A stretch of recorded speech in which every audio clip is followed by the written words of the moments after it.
की आवाज है। तो आज के दौर में लालू जी के नेतृत्व में, नीतीश जी के नेतृत्व में और हमारे युवा उप मुख्यमंत्री तेजस्वी जी में आप सचेत हो जाए और लालू जी, नीतीश जी और तेजस्वी के नेतृत्व में अपना योगदान दें और समन्वित ताकतों का जवाब दें। जय हिंद, जय भारत। चेयरमैन संगीता चौधरी जी हम लोग के बीच एक जुझारू और क्रांतिकारी रूप में हमेशा रहने वाले पूर्व विधायक अमरनाथ यादव जी, भाई प्रोफेसर डॉक्टर बसंत कुमार जी, भाई वशिष्ठ जी, भाई वीरेंद्र जी, बाबूद्दीन आजाद, प्रसिद्ध साहित्यकार डॉक्टर हारून शैलेंद्र। धन्यवाद।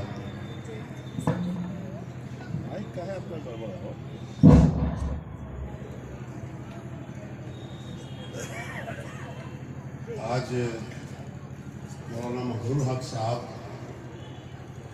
के 157वीं जयंती के अवसर पर आयोजित राष्ट्रीय संगोष्ठी के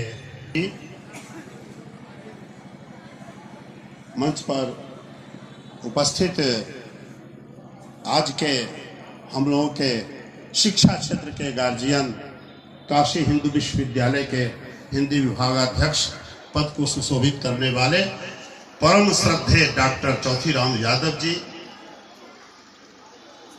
इलाहाबाद विश्वविद्यालय में प्राचार्य के पद को सुशोभित करने वाले doctor RP. Yadav ji,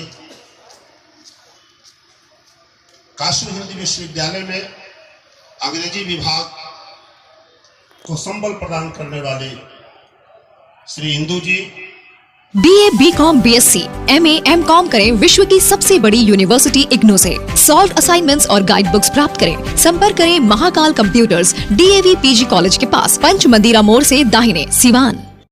RS James and jewellers, जहां आपके लिए हॉलमार्क जेवर एक से बढ़कर एक डिजाइनों में उपलब्ध हैं। वहीं लेनी हो गोल्ड, डायमंड या चांदी के जेवर तो आज ही चलें सिर्फ और सिर्फ RS जेम्स एंड ज्वेलर्स।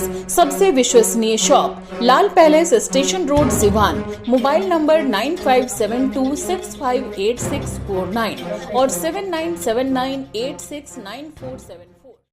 हम लोग के बीच दिल्ली विश्वविद्यालय से अपना शोध कार्य समाप्त कर आगे बढ़ने वाले JNU के हमारे भाई जिज्ञासु जी,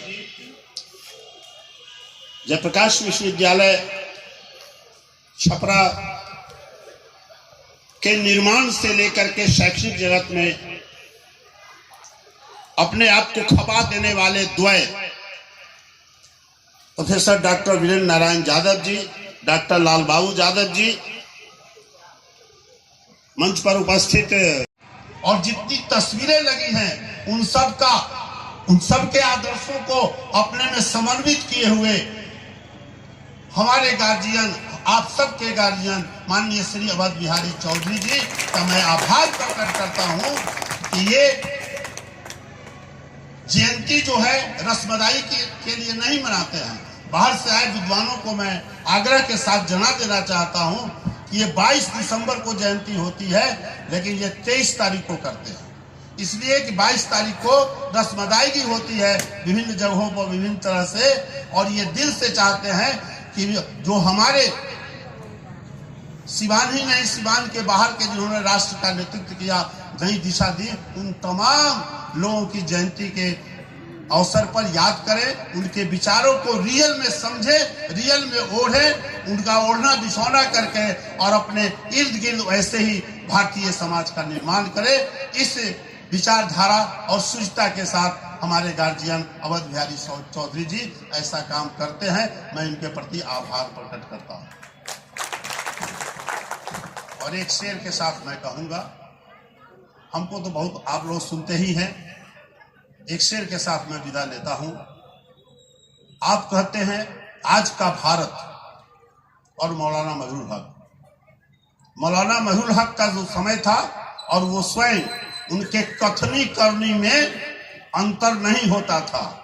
कितनी खूबसूरत है, कितनी खूबसूरत है। जय हिंद। गांव के खेतों और खलिहानों से होकर गुजरता है। आज उन खेतों और खलिहानों को श्मशान बना दिया गया है जो कभी गुलजार हुआ करता था। इसलिए आज का जो भारत है वह इस बात को लेकर भी चिंतित है कि उसकी अपनी पहचान बचेगी या नहीं। हिंदी के विद्वान हैं, प्रेमचंद ने एक कहानी लिखी पूस की रात, और उसमें हल्कू निश्चिंत होकर सोता है, नील गाय चढ़ रही होती है उसकी फसल। उसमें गूढ़ संदेश भी है कि जो अपनी पहचान, अपनी यत्ता को की भी परवाह नहीं करता, जाओ चढ़ जाने तक, वो एक आग सुलग रही होती है, तो उसको ब्रितानी हुकूमत को उखाड़ फेंकने में कितना वक्त लगेगा। लेकिन जो लोग आजादी की लड़ाई में शामिल थे और जिनको इस समाज की असल में चिंता थी, वो किसी भी कीमत पर आजादी को कबूल करने को तैयार नहीं थे। चाहे वो मौलाना आजाद हो, चाहे मजहरुल हक हो। हक साहब क्या कहते थे कि हिंदू और मुसलमान एक ही नाव के सवारी हैं, हम साथ साथ उतरेंगे, साथ साथ डूबेंगे, अलग अलग नहीं, तकसीम करा के नहीं। और जो सबसे कम उम्र के कांग्रेस के अध्यक्ष रहे, वो मौलाना आजाद ने भी कहा विशेष अधिवेशन में कि आज कोई जन्नत से उतरकर कोई देवी भी कहे कि हिंदू मुस्लिम एकता की कुर्बानी की कीमत पर हम तुमको ये आजादी दे रहे हैं, इस आजादी को हम ठुकराना पसंद करेंगे, क्योंकि आजादी मिलने में जो देरी हो रही है उसका तो फौरी नुकसान है, लेकिन एक बार अगर ये एकता, ये मिल्लत दरक गई तो फिर उसको बरकरार करने में लंबा वक्फा लगेगा। इसलिए हमें यह बताते हुए खुशी है, और आप सब जान रहे हैं कि जब जब हम लोगों की सरकारें बनती हैं, हम अपने पुरखों को, उनकी विरासत को, उनके कामकाज को नई पीढ़ी तक पहुंचाने में बहुत संजीदा ढंग से प्रयास करते हैं। और यही वजह है कि मुख्यमंत्री बनने के 8 महीने के भीतर मोहतरमा राबड़ी देवी जी ने मजहरुल हक साहब के नाम पर अरबी फारसी विश्वविद्यालय, मौलाना मजहरुल हक अरबी फारसी विश्वविद्यालय पटना खोलने का काम किया। क्योंकि तो उत्तर प्रदेश में 6-7 सांसद जो सभाएं हैं उनका वह मालिक है, गुंडा है, उसके 3-4 जो है वह घोड़े हैं, इतने ज्यादा उनके हाथियां हैं, ये बड़े बड़े का है, ये जो है बना हुआ है। और यहाँ विपक्ष के तो करीब लगभग बातें कर रहे हैं, वो उसी जननायक की ही बात याद दिलाती है कि जिस तरह से वो जमीनी नेता थे और वो जमीनी नेता एक हूबहू आपके सामने यहाँ पर हैं। तो सर मैं बहुत बहुत धन्यवाद सर। प्रोफेसर चौथीराम यादव जी जो हमारे गार्जियन है बनारस में, आप विदा ले रहे हैं कार्यक्रम से, आपका बहुत आभार, बहुत सम्मान आपसे हमको मिलता है और आपका हम सभी लोग बहुत जी बहुत सम्मान करते हैं। तो बहुत धन्यवाद सभी सम्मानित लोगों का। मैं नाम नहीं लूंगी, लेकिन इतना ज़रूर कहूँगी कि जिस शख्सियत की आज जयंती के अवसर पर, मौलाना मजहरुल हक की जयंती के अवसर पर हम यहाँ इकट्ठा हुए हैं, उन्होंने जिस कौमी एकता की बात की, उन्होंने एक शब्द कहा था, वो यही था कि हिंदू और मुसलमान एक ही नाविक के साथी हैं।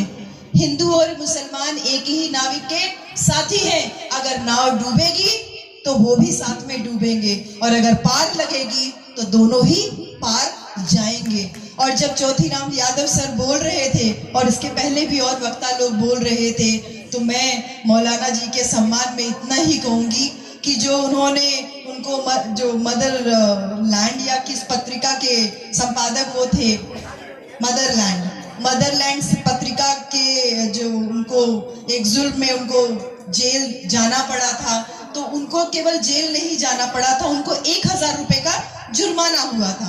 तो उन्होंने कहा कि मैं जुर्माना नहीं भरूंगा, मैं जेल जाना पसंद करूंगा।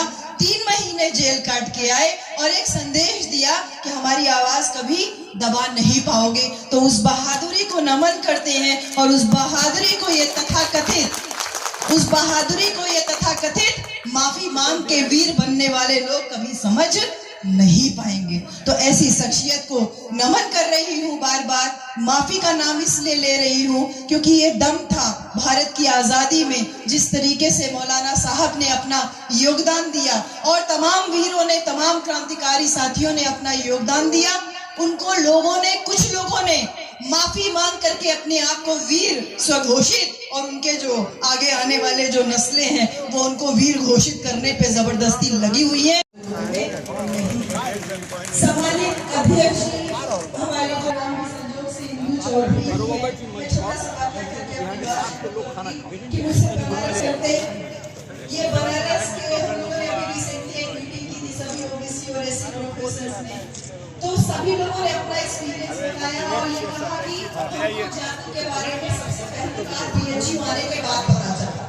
तो हम आप लोगों को भी निमंत्रण देते हैं कि एक बार पधारिए हमारे बीएचयू में। अगर आपका टाइटल नहीं लगा है, नाम के आगे सरनेम नहीं लगा है, तो उस सरनेम को 20 मिनट के अंदर, आपकी 10 मिनट के अंदर आपकी जाति पूछ करके आपको आभास करा दिया जाएगा कि तुम किस आ गए हैं। बहुत बहुत स्वागत है आपका।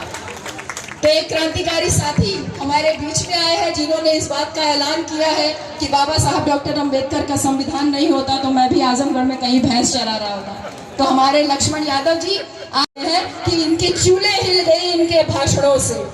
केवल एक आदमी दहाड़ के बोल रहा है और इनकी चूल्हे डरते हुए। एक योद्धा आपके बीच में यहाँ पर है, एक योद्धा है। ये योद्धा लड़ते हुए इसने कहा कि मैं तुम्हारी शाखाओं में नहीं जाऊंगा, तुम्हारे साथ हाथ नहीं मिलाऊंगा, तुमको हाथ नहीं जोड़ूंगा, तुम्हारे चरण नहीं छूंगा, नौकरी रहे। आगे तो बहुत स्वागत है भाई लक्ष्मण यादव जी का इस कार्यक्रम में। सभी साथी स्वागत कर ले, माला पहना के स्वागत कर ले। एक क्रांतिकारी साथी हमारे बीच में। भरोसा सुबह हुई, भाभी गई भैया को जगाने, बोली अरे जरा उठिए राजू, जरा उठिए। भैया झिड़क दिए सोने दे। फिर कहती अरे राजू जरा उठ जाइए। भैया फिर झिड़क दिया अरे सोने दे। भैया कहते अभी एक झापड़ मारूंगा दिमाग ठीक हो जाएगा। कह रहा हूँ सोने दे सोने दे, सोने नहीं दे रही है। भाभी उठ के बैठ गई, कहने लगी आराम से सोइए, मैं तो जा खाना ले आ, पानी ले आ। भाभी कही कोई टेंशन नहीं, 2 दिन सो, 3 दिन सो, कोई टेंशन नहीं, आराम से सो, तुम मरोगे नहीं, इतना मुझे पता चल गया है। राजीनामा हुआ, खाना पानी लेके आई, दोनों प्राणी खाए पिए, क्योंकि उस दिन ये मन से डर और वहम दूर हो गया कि हमारे की आपकी उम्र लंबी हो। हम भूखा रहते हैं कि हमारे बेटे की उम्र लंबी हो, और दारू पी पी के ये लोग सुसाइड करने पर लगे हुए। सब सुरती रगड़ रहे थे, मैं बैठी थी यहाँ।